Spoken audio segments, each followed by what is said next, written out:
여러분 안녕하십니까? 1월 17일 목요일입니다. 제이슨의 세상을 본다. 오늘 그 13번째 이야기를 시작하겠습니다. 오늘 말씀드릴 주제는 최근에 일본과 러시아가 외교적 대결을 벌이고 있는 쿠릴 열도에 대한 이야기입니다.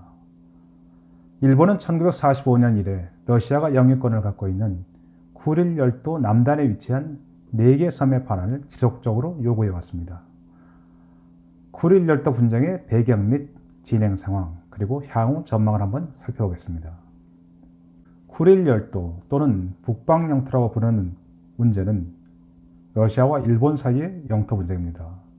러시아에서는 정확히는 남쿠릴 열도라고 부르고 일본에서는 북방 영토라고 부릅니다.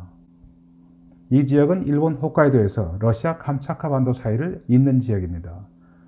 약 1500km의 지역인데 이 사이에 50여 개의 크고 작은 섬들이 있습니다. 그리고 일본과 가장 가까운 4개의 섬을 우리는 남쿠릴 열도라고 부릅니다. 그러면 일본 홋카이도에서 불과 10km 떨어진 하모마이 군도를 시작으로 북쪽으로 올라가면서 시코탄, 쿠나시르, 이투르프 등 4개의 섬을 가리킵니다. 10km라면 육안으로도 충분히 보이는 아주 코앞에 있는 섬들입니다. 러시아와 일본은 1956년에 양국 간의 국교를 정상화했지만 쿠릴 열도 문제 때문에 아직도 양국 간의 평화조약은 체결하지 못하고 있습니다. 이론적으로는 일본과 러시아도 우리 남북한처럼 여전히 전쟁 상태에 놓여 있다고 볼 수 있습니다. 그러면 여기서 쿠릴 열도의 역사를 한번 살펴보겠습니다. 일본은 1905년 러일 전쟁에서 승리하면서 러시아로부터 이들 4개 섬에 대한 영유권을 확보했습니다. 하지만 1945년 2차 대전에서 패배하면서 일본은 다시 소련에 이 섬들을 내주고 말았습니다. 지금 현재 일본은 러시아가 북방 영토를 불법 점거했다라고 주장하지만 러시아는 2차 대전 종전이 끝나면서 합법적으로 국제법에 따라서 러시아에 귀속되었다라는 입장을 취하고 있습니다. 국제법상으로는 러시아의 주장이 맞습니다. 소련과 일본은 1956년에 일소 공동선언에 서명했습니다. 이로써 양국 간의 국교를 정상화했습니다. 당시에는 양국 간의 최대 현안이었던 걸림돌이 되었던 영토 문제 해결을 일단 보류한 채 국교 정상화부터 합의한 것입니다. 일소 공동선언 제9조에는 아주 중요한 조항이 하나 들어있습니다. 공동선언 제9조의 내용입니다. 양국이 평화조약을 체결한 뒤 4개 섬 중에서 일본과 가장 가까운 하보마이와 시코탄을 일본에 넘겨준다라는 내용을 명시하고 있습니다. 이는 당시 소련의 후르쇼프 서기장이 일본과의 관계 개선을 염두에 두고 시코탄 섬과 하보마이 군도를 일본에 양도하겠다라고 제의한 데 따라서 포함된 조항입니다. 하지만 4년이 흘렀습니다. 1960년 일본이 미국과 미일 안보조약을 체결합니다. 그러자 소련은 이에 크게 반발하면서 시코탄 섬과 하보마이 군도에 대한 양도 약속을 취소해버립니다. 그러자 이번엔 일본 측이 시코탄, 하보마이는 물론 쿠나시리와 이투르프까지 4개 섬 전부를 일시에 반환할 것을 요구합니다. 이후 4개 섬 일괄 반환론은 일본 정부의 기본적인 입장으로 굳어집니다. 결국 러시아와 일본 간의 영유권 문제는 해결책을 찾지 못하고 더욱더 깊어지게 되었습니다. 그러면 여기서 현 푸틴 대통령 체제 하에서 일본과 러시아 간에는 쿠릴 열도를 둘러싸고 어떤 외교적 진전이 있었는지 한번 살펴보겠습니다. 푸틴 대통령은 장기 집권하고 있습니다. 총리로 집권하던 시절인 2001년에 일본을 방문해서 시코탄과 하보마이 2개 섬에 대한 반환 의사를 한번 밝혔습니다. 그러나 당시 일본은 여전히 all or nothing 전략을 포기하지 않습니다. 다 주던지 알면 안 가지겠다. 여전히 4개 섬에 대한 일괄 반환을 요구합니다. 결국 푸틴 대통령은 자신의 2개 섬 반환 의사를 처리하고 말았습니다. 일본으로서는 시코탄과 하보마이 섬이 큰 의미가 없다는 판단입니다. 두 섬의 면적을 다 합쳐봐야 쿠릴 열도 4개 섬 전체 면적의 7%밖에 안 되기 때문에 얻어봐야 큰 의미가 없다는 판단을 내립니다. 물론 지금에 와서는 일본의 정치인들과 외교관들 중에서 그때 섬 두 개를 일단 할양받은 후에 점진적으로 나머지 섬에 대한 반환을 주장했으면 또 어땠을까라는 아쉬움을 갖고 있는 이들도 있습니다.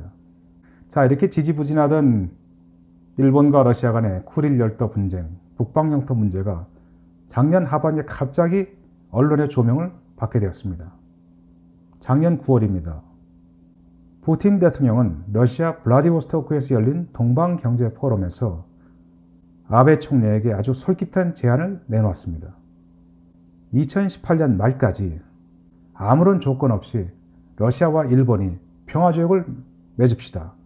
그리고 이 평화조약을 토대로 모든 분쟁 문제에 대한 대화를 이어나갑시다 라고 얘기를 한 것입니다. 그리고 2개월이 흘렀습니다. 작년 11월 14일 푸틴 대통령과 아베 총리는 다시 싱가포르에서 만났습니다. 양 정상은 여기에서 한 가지 합의를 합니다. 1956년 일소 공동선언을 기초로 북방 영토 문제 해결을 위한 협상을 가속화하기로 한다라는 내용입니다. 여기서 공동선언을 기초로 북방 영토 문제를 해결한다라는 것은 일본이 기존에 4개 섬을 일관 반환받겠다라는 주장에서 일단 섬 2개를 먼저 반환받는 쪽으로 외교 전략을 전환했다는 것을 의미합니다. 아베 총리로서는 평화조약 체결이라는 역사적 업적을 한번 달성하자라는 의미에서 일본의 외교정책 기조를 수정한 것입니다. 그러나 이에 대해서 일본 내부에서는 낙관적인 견해는 많지 않습니다. 일본 언론 내에서는 아베 총리가 임기가 끝나는 2022년 이내에 평화조약 체결을 달성하기 위해서 북방영토 협상을 서두르고 있다. 그러나 러시아가 이러한 4개섬 반환을 받아들일 가능성은 거의 없다라면서 비판적 평가를 내리고 있습니다. 어찌됐든 그렇게 비틀대면서도 조금씩 앞으로 나아가던 러시아와 일본 간의 영토 문제 협의가 갑자기 금년 초, 금년 1월 크나큰 암초를 만나고 말았습니다. 1월 4일입니다. 아베 총리는 신년 기자회견에서 이런 얘기를 합니다. 북방 영토에는 다수의 러시아인이 살고 있다. 그런데 이들에게 일본으로 귀속이 바뀌는 것에 대해서 현지 러시아 주민을 납득시켜서 이해를 얻는 것이 필요하다라는 발언입니다. 러시아로부터 2개섬의 반환이 임박했다라는 뉘앙스를 주기에 충분한 발언이었습니다. 러시아 외무부는 분노했습니다. 아무것도 일본에 약속한 것은 없었습니다. 러시아는 1956년 일소 공동선언을 기초로 교섭을 가속화한다라는 11월에 양국 정상 간 합의의 본질을 크게 왜곡한 것이다. 열을 호도하는 것이다 라고 비판하면서 즉각 러시아에 있는 일본 대사를 불러서 총리 발언에 대해서 강한 유감을 표시했습니다. 세르게이 라브로프 러시아 외무장관은 분명한 입장을 표시합니다. 쿠릴 열도의 러시아 주권에 대해서는 일체 논의의 여지가 없다. 쿠릴 열도는 러시아의 영토다라는 입장입니다. 그리고 일본이 러시아와 평화조약을 맺으려면 이 섬들에 대한 러시아의 영유권을 먼저 인정해야 된다라는 입장을 분명히 하고 있습니다. 사실 푸틴 대통령이 아베 총리와 계속 회담을 진행하면서도 그의 속내는 이렇습니다. 일본이 러시아의 쿠릴 열도 영유권을 인정하는 조건 하에서만 평화조약을 체결한다. 그리고 이들 섬에 대해 주권 문제가 아닌 일본과 경제협력을 논의한다라는 것입니다. 즉 러시아로서는 쿠릴 열도를 전부는커녕 일부라도 양도할 생각이 전혀 없었던 것입니다. 일본이 경제협력을 하겠다면 공동으로 같이 개발할 수 있다는 이 정도의 이야기입니다. 아베 총리로서는 그만 앞차와의 거리를 무시하고 혼자서 가속 페달을 밟다가 추돌하고만 셈입니다. 이러한 아베 총리의 조급한 발언이 결국 지난 9월 이후에 잠시 해빙 무드에 들어가던 양국 간 영토 문제 협상에 찬물을 끼얹고 말았습니다. 일본으로서는 신년 벽두에 벌어진 참으로 뼈아픈 외교적 참사가 아닐 수 없습니다. 어찌됐든 이제 다음 주면은 아베 총리는 다시 해외 순방에 나섭니다. 월요일 1월 21일부터 24일까지 러시아와 스위스를 연쇄 방문합니다. 러시아에 들려서는 푸틴 대통령과 다시 만나서 북방 영토 및 평화조약 체결 문제를 한 번 더 논의하고 스위스에 가서는 다보스 포럼에 참석할 예정입니다. 푸틴과의 회동에서 큰 기대를 하기는 어렵습니다. 결국 아베 총리로서는 스위스 행사에 비중을 둘 것입니다. 다보스 포럼에서 VIP 대접을 받는 것으로 그나마 구겨진 체면을 한번 세워볼 생각을 할 것입니다. 이번 다보스 포럼에서 스타는 아베 총리와 독일 메르켈 총리 두 사람입니다. 미국의 트럼프 대통령과 중국의 시진핑 주석은 다보스 포럼에 가지 않습니다. 미국에서는 폼페이오 국무장관이, 중국에서는 류허 중앙재경 영도소조 주임이 대표단을 이끌고 참석합니다. 결국 호랑이 없는 꼴에서 메르켈 총리와 아베 수상이 여우 노릇을 톡톡히 할 모양입니다. 참고로 우리나라에서는 강경화 외교장관이 참석합니다. 어찌됐든 아베 총리로서는 일단 이번에 러시아에 들려서 러시아 푸틴 대통령의 분노를 달래가면서 금년 6월 일본이 주도하는 오사카에서 열리는 주요 20개국 정상회의 기간에 다시 한번 푸틴을 만날 것입니다. 그리고 푸틴 대통령과 평화제약 체결을 놓고 큰 틀에서 돌파구를 찾자라면서 화두를 던져보지 않을까 생각합니다. 그렇다면 러시아가 왜 이토록 쿠릴 열도 반환을 꺼려하는지 그 이유를 한번 살펴보겠습니다. 안보적, 군사적 문제입니다. 러시아는 쿠릴 열도가 반환될 경우 이곳에 미군 기지가 건설될 가능성을 가장 우려하고 있습니다. 1960년에 개정된 미국과 일본 간의 안보 조약에 따르면 미국은 일본의 어느 곳에도 미군 기지를 둘 수 있다라는 내용입니다.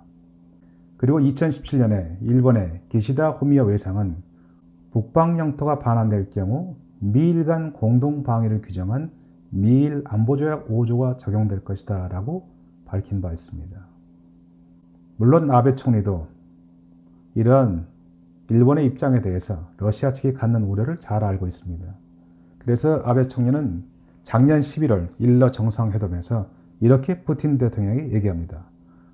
일본은 하고마이와 시코탄 등 두 개 섬을 반환받은 후에 결코 미군 기지를 건설하지 않을 것이다 라는 약속입니다. 일본은 미일 동맹을 외교의 근간으로 삼고 있습니다.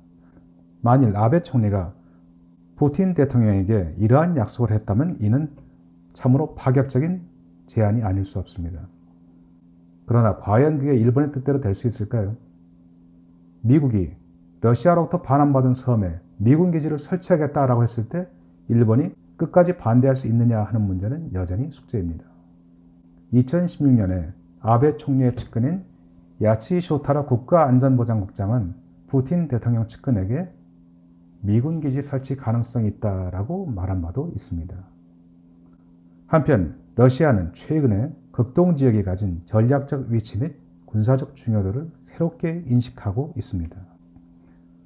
사례를 한번 들어보겠습니다. 작년 9월에 러시아는 냉전 종료 이후에 최대 규모의 군사훈련을 이곳 극동지역에서 실시했습니다. 훈련 이름은 보스톡 2018입니다. 보스톡은 러시아 말로 동방, 동쪽을 의미합니다. 그러니까 보스톡 2018은 동방 2018 훈련입니다.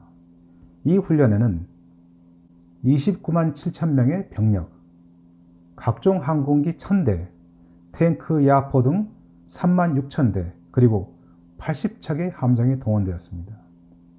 중국군과 몽골군도 참가한 대규모 다국적 합동훈련이었습니다. 물론 훈련의 목적은 미국과 일본, 한국을 겨냥한 훈련입니다. 이 훈련이 얼마나 큰 규모였는가, 러시아의 경제를 봤을 때 얼마나 큰 훈련이었는지는 지금 현재 러시아 극동군구가 가지고 있는 군사력과 비교해보면 더 잘 알 수 있습니다. 2017년 기준으로 극동군구는 8만 명의 병력, 390대의 전투기, 40척의 전함을 보유하고 있습니다. 극동군구 사령부는 하바로프스크에 있습니다. 극동군구가 최전성기를 누렸던 1990년, 당시에는 병력이 39만 명, 전투기는 2,430대, 그리고 전함은 240척이었습니다. 1990년에서 2017년 극동군구는 병력은 5분의 1, 전투기는 6분의 1, 함정은 6분의 1 수준에 머물고 있습니다. 그런데 이 보스톡 2018 훈련은 엄청난 규모의 병력과 물자를 동원한 훈련이었습니다. 이는 러시아가 극동에 대한 전략적 중요도를 새롭게 평가하고 있다는 사실을 의미합니다. 그런 맥락에서 러시아로서는 쿠릴 열도에 만에 하나 미국과 일본의 군사기지를 건설할 경우 러시아 극동군구, 러시아 태평양 함대가 오호츠크에서 태평양으로 전개하는데 상당한 위협이 될 수 있다라고 느낄 수밖에 없습니다. 한 가지 더 예를 들어보겠습니다. 1941년 11월 26일 항공모함 6척, 전함 및 구축함 11척, 순양함 4척, 잠수함 3척, 유조선 8척 등 대규모 선단이 진주만을 향해서 출발했습니다. 그리고 이들 함대는 1941년 12월 7일 하와이 진주만에 정박해 있는 미군 함정들을 기습 공격했습니다. 당시 이 함대, 즉 일본 기동 함대가 출항한 곳이 쿠릴 열도의 이투르프 섬입니다. 일본과 분쟁을 벌이고 있는 그 4개 섬 중에 하나인 이투르프 섬입니다. 지금 현재 러시아가 쿠릴 열도 4개 섬 중에서 가장 중요하게 생각하는 것이 바로 이곳 이투르프와 인접한 쿠나시리 섬입니다. 하보마위와 시코타는 작은 섬들입니다. 그렇게 군사적으로 큰 의미는 없습니다. 러시아는 2016년부터 이곳 쿠릴 열도를 방어하는 극동군구 소속의 제18 포병사단의 현대화 프로그램에 박차를 가하고 있습니다.